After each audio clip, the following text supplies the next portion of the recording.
लेकिन ध्यान देना, ख्याल करना, जिथे आप जी दे दिल और दिमाग दे विच समाज प्रति, कौम दे प्रति दुख दर्द है, तुसी चिंतित हो ते फिक्रमंद है, ਉਹਦੇ ਵਿੱਚੋਂ मैं भी एक कतरा दे समान, मैं भी देश का, समाज का, कौम का दुख दर्द जिहड़ा आ वो नाल समाज दे साझा करना चाहुंदा है। तो गुरमुख प्यारिओ, अज मैं अपने आप नूं बड़ा खुश नसीब समझ रहा कि मैं अज आप दे दरम्यान बिल्कुल आप जी नूं नेड़िओ हो के वाए फेस टू फेस अज बाबा साहब के जन्मदिन ते आप दे नाल विचारां दी सांझ पाउण दा समा मिलिया है। तो गुरमुख प्यारिओ, आप जी दे पावन पवित्र चरनां च बेनती है, ठीक है, सुमन साहब जी ने अपने दलील विचार वो आप दे सामने सन्मुख कीते है। ये जो विचार है, हर एक प्राणी का हक, हकूक, राइट जिहड़ा फंडामेंटल राइट है वो बनता है, और हर प्राणी अपने रहबरां दी, सूरवीर योधियां दी, महाबलियां पैगंबरां दी ते गुरु लोगों की गल हर प्राणी, हर व्यक्ति कर सकता है। और गुरमुख प्यारिओ, इहदे ते कोई नोक झोंक नहीं होनी चाहिए।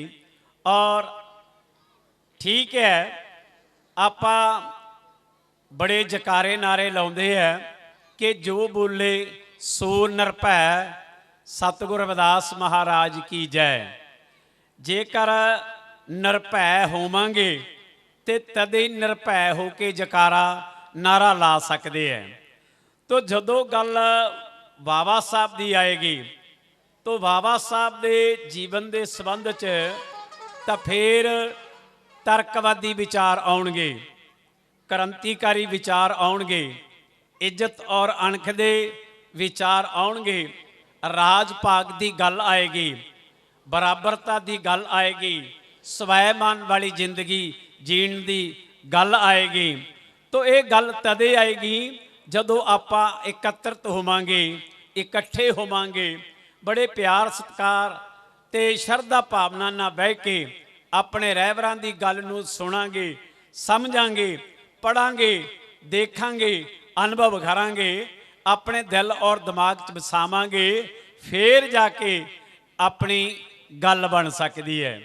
तो गुरमुख प्यारिओ, ज़्यादा तौर पर बड़े समागम होंदे है ते उन्हां दे विचों गुरमुख प्यारिओ झाड़ घट निकलदा। कई बारी कणक काफ़ी प्रफुल्लित हो जाती है, बद फुल जाती है, लेकिन झाड़ घट निकलदा।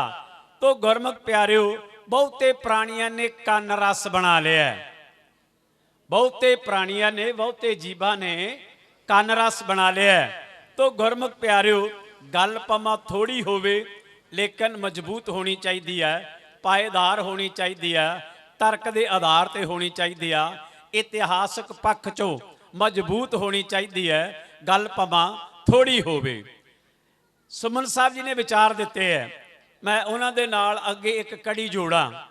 ध्यान दिओ, ख्याल करिओ गुरमुख प्यारिओ, एक सेठ है, एक शाहूकार है, एक धन पात्र व्यक्ति है।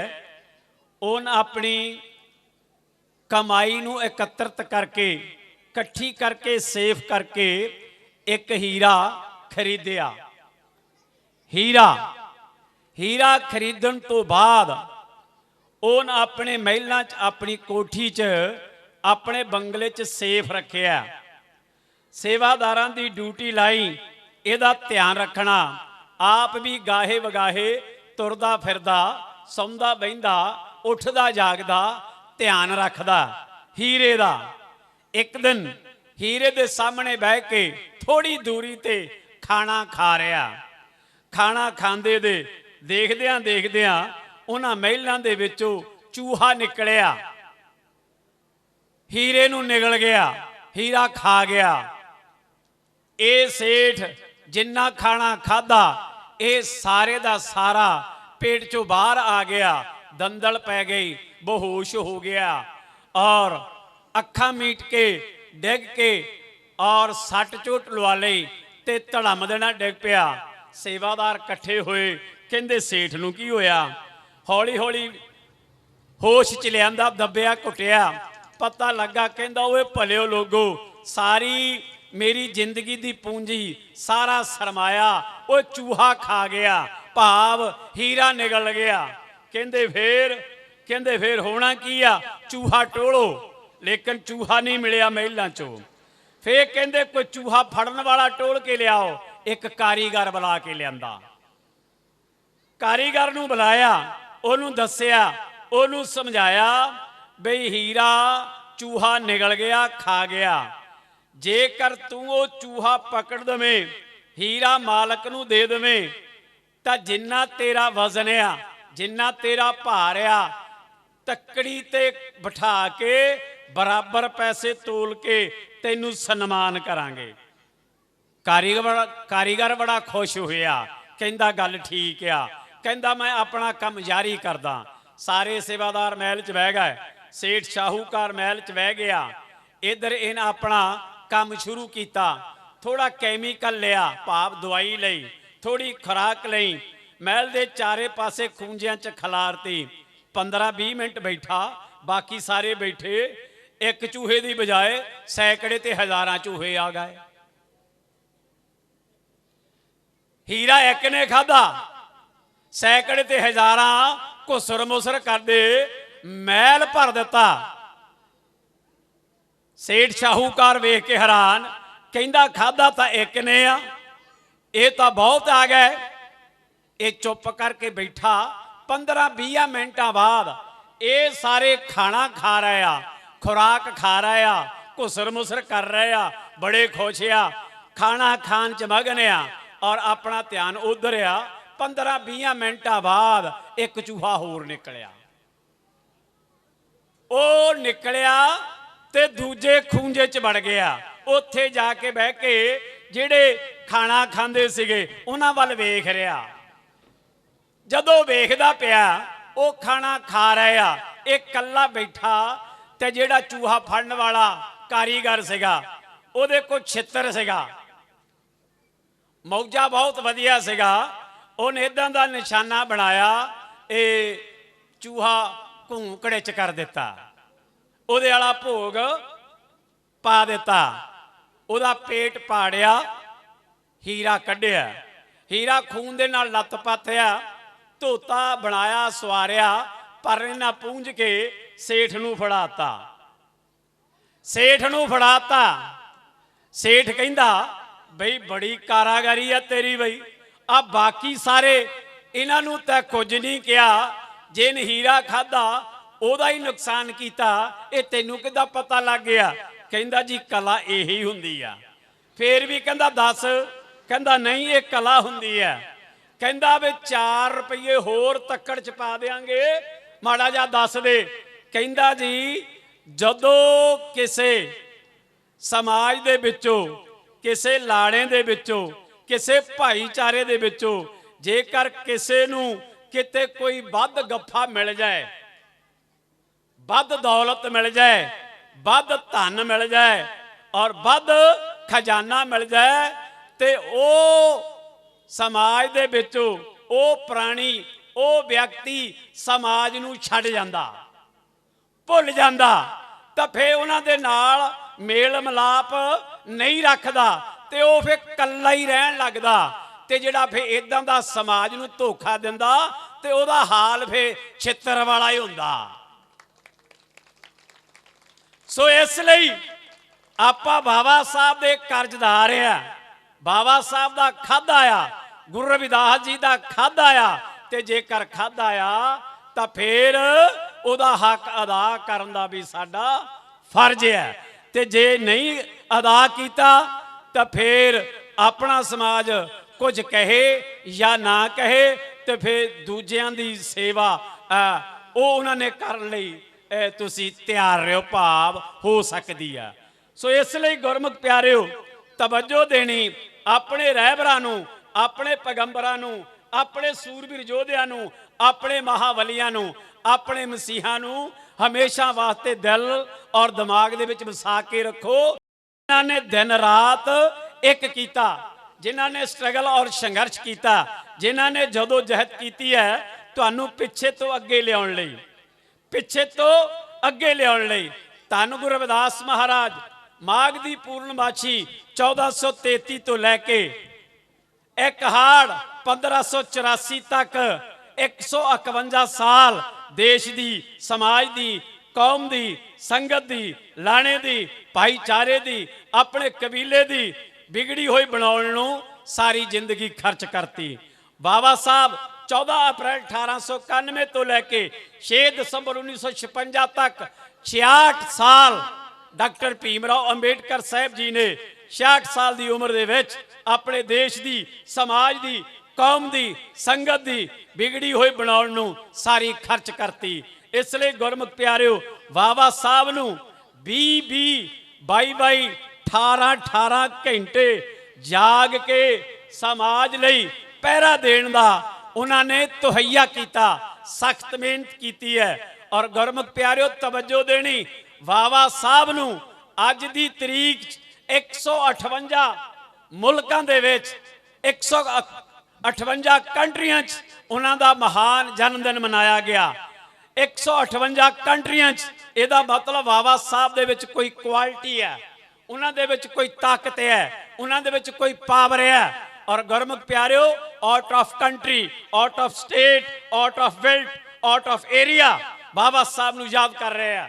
ਔਰ ਗੁਰਮੁਖ ਪਿਆਰਿਓ, ਇੰਨੇ ਸਟੈਚੂ, ਇੰਨੇ ਬੁੱਤ, ਇੰਨੀਆਂ ਤਸਵੀਰਾਂ, ਇੰਨੀਆਂ ਮੂਰਤੀਆਂ ਭਾਰਤ ਦੇ ਕਿਸੇ ਵੀ ਹੋਰ ਪ੍ਰਾਣੀ ਦੀਆਂ ਕਿਤੇ ਵੀ ਨਹੀਂ ਲੱਗੀਆਂ ਜਿੰਨੀਆਂ ਬਾਬਾ ਸਾਹਿਬ ਦੀਆਂ ਲੱਗੀਆਂ। ਭਾਵ ਬਾਬਾ ਸਾਹਿਬ ਨੇ ਦੇਸ਼ ਲਈ, ਸਮਾਜ ਲਈ, ਕੌਮ ਲਈ ਇੱਕ ਕੀਤਾ। ਪਰ ਕੀ ਕੀਤਾ ਜਾਏ? ਬਾਬਾ ਸਾਹਿਬ ਨੇ ਤਰਕ ਦੇ ਆਧਾਰ ਤੇ ਗੱਲ ਕੀਤੀ ਹੈ। ਠੀਕ ਹੈ, ਸੁਮਨ ਸਾਹਿਬ ਜੀ ਨੇ ਤਰਕ ਵਾਲੀਆਂ ਗੱਲਾਂ ਕੀਤੀਆਂ, ਹੋ ਸਕਦਾ ਕਈਆਂ ਦੇ ਚੁੱਭਦੀ ਹੈ, ਪਰ ਘਰ ਜਾ ਕੇ ਇਹਦੇ ਤੇ ਸਰਵੇਖਣ ਕਰਿਓ, ਇਹਦਾ ਸਾਰਾਂਸ਼ ਨਿਚੋੜ ਕੱਢਿਓ, ਇਹ ਗੱਲ ਕਿੰਨੀ ਕੁ ਪਾਏਦਾਰ ਆ। ਬਾਬਾ ਸਾਹਿਬ ਦੇ ਹੱਥ 'ਚ ਸੰਵਿਧਾਨ ਆ, ਸਾਡੇ ਹੱਥ 'ਚ ਜੰਤਰੀ ਆ। ਬਾਬਾ ਸਾਹਿਬ ਦੇ ਗਲ 'ਚ ਟਾਈ ਆ, ਸਾਡੇ ਗਲ 'ਚ ਮਣਕੇ ਆ। ਔਰ ਬਾਬਾ ਸਾਹਿਬ ਦੇ ਗੁਰਮੁਖ ਪਿਆਰਿਓ ਹੱਥ ਦੇ ਵਿੱਚ ਸੰਵਿਧਾਨ ਹੈ, ਲੇਕਿਨ ਸਾਡੇ ਹੱਥਾਂ 'ਚ ਸ਼ਰਾਬ, ਨਸ਼ੇ ਔਰ ਠੇਕੇ, ਥਾਣੇ, ਕੋਰਟ ਕਚਹਿਰੀਆਂ ਤੇ ਹਾਤਿਆਂ 'ਚ ਸਾਡੇ ਗੇੜੇ ਆ। ਬੀਬੀਆਂ ਭੈਣਾਂ ਮੰਦਰਾਂ ਤੇ ਗੁਰਦੁਆਰਿਆਂ 'ਚ ਗੇੜੇ ਆ।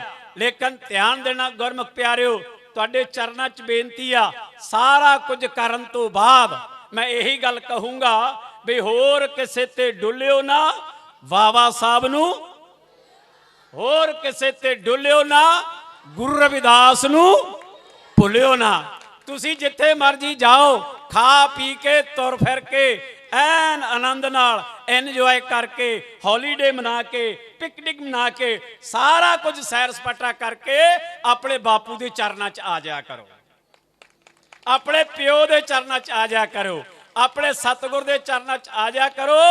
ਤੇ ਗੁਰਮੁਖ ਪਿਆਰਿਓ, ਜਦ ਸਾਡਾ ਬਾਪੂ ਟੌਰ ਦੇ ਨਾਲ ਸਾਡੇ ਹੱਥ 'ਚ ਸੰਵਿਧਾਨ ਤੇ ਕਿਤਾਬ ਤੇ ਕਲਮ ਪਕੜਾ ਰਿਹਾ, ਤੇ ਜਦ ਸਾਨੂੰ ਮਾਨ ਸਨਮਾਨ ਸਤਿਕਾਰ ਦੇ ਰਿਹਾ, ਸਾਨੂੰ ਹਿੱਕ ਦੇ ਨਾਲ ਲਾ ਰਿਹਾ, ਬਰਾਬਰਤਾ ਦੇ ਹੱਕ, ਹਕੂਕ, ਰਾਈਟ, ਫੰਡਾਮੈਂਟਲ ਰਾਈਟਸ ਦੇ ਰਿਹਾ, ਤੇ ਫਿਰ ਸਾਨੂੰ ਕਿਸੇ ਦੀ ਦੌਣ 'ਚ ਜਾ ਕੇ ਸਿਰ ਫਸਾਉਣ ਦੀ ਕੋਈ ਜ਼ਰੂਰਤ ਨਹੀਂ। ਕਿਸੇ ਦੇ ਦੌਣ 'ਚ ਜਾ ਕੇ ਆਪਣਾ ਸਿਰ ਫਸਾਉਣ ਦੀ ਜ਼ਰੂਰਤ ਨਹੀਂ। ਕਿਸੇ ਦੀਆਂ ਜੁੱਤੀਆਂ ਦੇ ਵਿੱਚ ਡਿੱਗਣ ਦੀ ਜ਼ਰੂਰਤ ਨਹੀਂ। 100 ਦਿਨ ਦੀ ਗੁਲਾਮੀ ਦੇ ਨਾਲੋਂ ਇੱਕ ਦਿਨ ਅਣਖਣਾ ਜੀਣਾ, ਬੋਲੋ, ਬਿਹਤਰ ਆ। ਥੋੜਾ ਘੱਟ ਜੀਓ, ਇੱਜ਼ਤ ਨਾ ਜੀਓ, ਅਣਖਣਾ ਜੀਓ, ਸਨਮਾਨ ਅਤੇ ਸਤਿਕਾਰ ਨਾ ਜੀਓ। ਸਾਨੂੰ ਕਿਸੇ ਤੇ ਕੋਈ ਚਿੱਕੜ ਸਿੱਟਣ ਦੀ ਲੋੜ ਨਹੀਂ, ਸਾਨੂੰ ਕਿਸੇ ਨੂੰ ਕੋਈ ਡੀਗ੍ਰੇਡ ਕਰਨ ਦੀ ਲੋੜ ਨਹੀਂ, ਸਾਨੂੰ ਕਿਸੇ ਨੂੰ ਉੱਚਾ ਨੀਵਾਂ ਵਿਖਾਲਣ ਦੀ ਲੋੜ ਨਹੀਂ, ਔਰ ਸਾਨੂੰ ਕਿਸੇ ਨੂੰ ਭਾਵ ਮੰਦਾ ਚੰਗਾ ਬੋਲਣ ਦੀ ਲੋੜ ਨਹੀਂ, ਕਿਸੇ ਨੂੰ ਅਪਸ਼ਬਦ ਬੋਲਣ ਦੀ ਲੋੜ ਨਹੀਂ। ਜੇਕਰ ਜ਼ਰੂਰਤ ਆ ਤੇ ਆਪਣਿਆਂ ਨੂੰ ਸਮਝਾਉਣ ਦੀ ਹੈ, ਆਪਣਿਆਂ ਨੂੰ ਸਮਝਾਉਣ ਦੀ ਹੈ। बस घर तो शुरू करो गल बन जाएगी, परिवार तो शुरू करो गल बन जाएगी, गले महल्ले तो शुरू करो गल बन जाएगी। अज बनू कल बनू, एक ना एक दिन जरूर बनू। ते कोशिश करो। हाँ इन्ना जरूर है, बिल्कुल ठीक ठाक है। अपने जिन्ने रहबर होए, जिन्ने पैगंबर होए, जिन्ने महान मसीहे होए, उन्हां दे हत्थां दे विच कोई हथियार नहीं, उन्हां दे हत्थां च कोई हथियार नहीं। साडे रहबरां ने आखिया हथियारां दे नाल खून खराबा हुंदा, कीमती जानां चले जांदियां, लेकिन तुहाडे हत्थां दे विच कलम चाहिदी है, किताब चाहिदी है, और वो काम तलवार नहीं कर सकती जिहड़ा काम कलम करदी है। इसलिए तुहाडे हत्थां च वध तो वध कलम चाहिदी है, वध तो वध पढ़ाई चाहिदी आ। एक रोटी घट खा लो, एक सूट घट बना लो, लेकिन औखे सौखे हो के अपने बच्चों को वध तो वध पढ़ाउण दी कोशिश करो, प्रयास अते प्रयत्न करो। और गुरमुख प्यारिओ ध्यान देना, 1985 दे विच नुसरत फतेह अली खान बर्मिंघम की धरती ते इंग्लैंड ते वो गल कह रहा, कहंदा असी अज भी उत्थे बैठे आ जो 5 सदियां गुजरन ते हैरान जमाना हुंदा है, बन बन तकदीरां बगड़न ते हक मंगिया नहीं मिलते, हक्कां लई लड़ना पैंदा है। इसलिए अपने हक्कां लई फाइट करो, जूझो, और हमेशा वास्ते अपने हक्कां लई तैयार वर तैयार रहना चाहिए। और तुहाडे चरनां च बेनती आ, इधर उधर भटकण दी बजाए, इधर उधर दौड़न भजन की बजाए बहुतियां बाबियां नालों आ 2 बाबे बड़े वधिया आ। एक दे कोल रंबी आ बड़ा वधिया चमलाउण वाला, एक दे कोल ज्ञान की किताब आ और जिहदे नाल समझाउण वाला। ये दोनों बाबियां दे जदों तुसीं कोल आओगे तो कोई कमी पेशी नहीं रहेगी, कोई वीक ते कोई माइनस पॉइंट नहीं रहेगा। दास इन्ना कुछ कहंदा होया खिमा दा जा चुकिया। जय भीम, जय भारत, जय गुरुदेव, धन गुरुदेव, बोले सो निरभै सतगुर रविदास महाराज की जय। ये हुण ख्याल करना, अज गल्लां थोड़ियां घट होईयां, फिर समा मिलिया अगली बार जब दियां करांगे, जदों जब निबड़िया तो फिर किते रब दियां करांगे। हो सकता कि शायद रब दियां गल्लां ना होण, जिहड़ा जब सदियां तो गल च पिया आ, दादे बाबे परदादे बजुर्गां दे ओदा प्रबंध करने लई, ओदे तो निजात पाउण लई गुरमुख प्यारिओ पहला जब नाल निबड़ना पऊ ते उदों बाद फिर रब नाल सिजांगे। जय भीम, जय भारत।